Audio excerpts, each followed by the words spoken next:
ഞാനിവിടെ ഈസി ആയിട്ടുള്ളൊരു ബ്രിഞ്ചാൾ കറിയാണ് തയ്യാറാക്കുന്നത്. ഞാൻ 4 ബ്രിഞ്ചാളാണ് എടുത്തിരിക്കുന്നത്.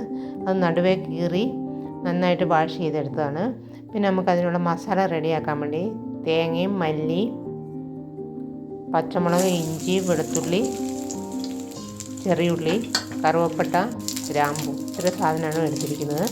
നമുക്കൊരു പാൻ അടുപ്പത്ത് വെച്ച് അതിനകത്ത് എണ്ണ ഒഴിച്ചിട്ട് തേങ്ങ നമുക്ക് ഒരു പകുതി ഫ്രൈ ആയി കഴിയുമ്പോൾ അതിനകത്ത് മുഴുവൻ മല്ലിയിട്ട് ഒന്ന് ഫ്രൈ ചെയ്തെടുക്കാം.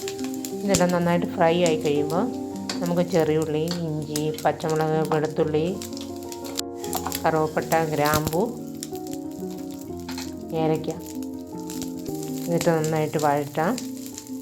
നമ്മൾ ഇത് ഓഫ് ചെയ്തിട്ട് വഴന്ന് കഴിയുമ്പോൾ ഇത് ഓഫ് ചെയ്തിട്ട്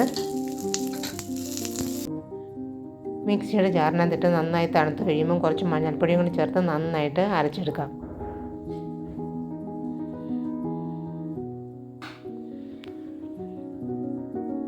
നമ്മുടെ മസാലയെല്ലാം നന്നായിട്ട് അരച്ചെടുത്തിട്ടുണ്ട്.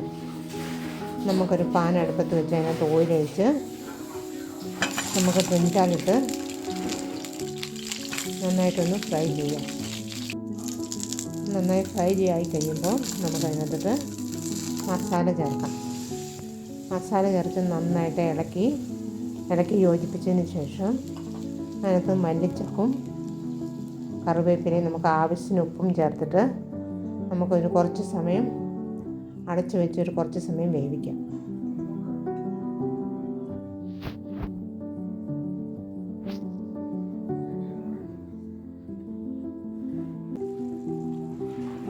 അപ്പം നമ്മുടെ ബ്രിഞ്ചാൾ കറി ഇവിടെ റെഡി ആയിട്ടുണ്ട്.